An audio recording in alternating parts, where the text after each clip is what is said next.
Welcome to our channel. Today we how to update HubSpot AI to personalize sequences with behavioral triggers, complete guide step by step clearly. To update HubSpot AI for personalizing sequences with behavioral triggers, start by logging into your HubSpot account. Navigate to the automation section in the main menu. Click on workflows to access the automation tools. Select create workflow to begin the process. Choose from scratch to start a new workflow. Give your workflow a descriptive name for easy identification. Next, select contact-based workflow to target your contacts. In the workflow editor, click on Set Enrollment Triggers. Here, you will define the behavioral triggers for your sequence.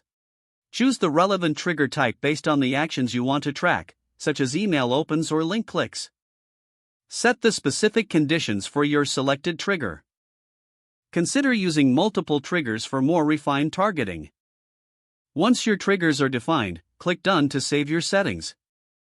Now, scroll down to the plus Add Action button to start creating personalized sequences. Select Send Email from the action options. Create an email that resonates well with your target audience.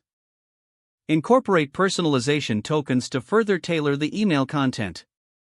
Next, add more actions as needed, such as follow-up emails or task creation. Use delay options to time your follow-ups based on the user's behavior. Once all actions are set, review your workflow to ensure it aligns with your objectives. Click the Review button to finalize the setup. Make adjustments if necessary, and then activate your workflow. Monitor the performance of your personalized sequences through analytics. Adjust triggers and actions based on the data collected to improve results. With continual monitoring and adjustments, your sequences will become increasingly effective. If the page does not load, refresh the browser or try again in a private or incognito window.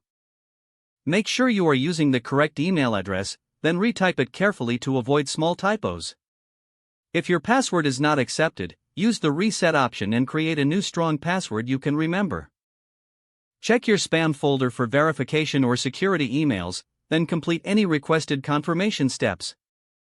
Don't forget to like this video and subscribe to our channel for more step-by-step tech guides.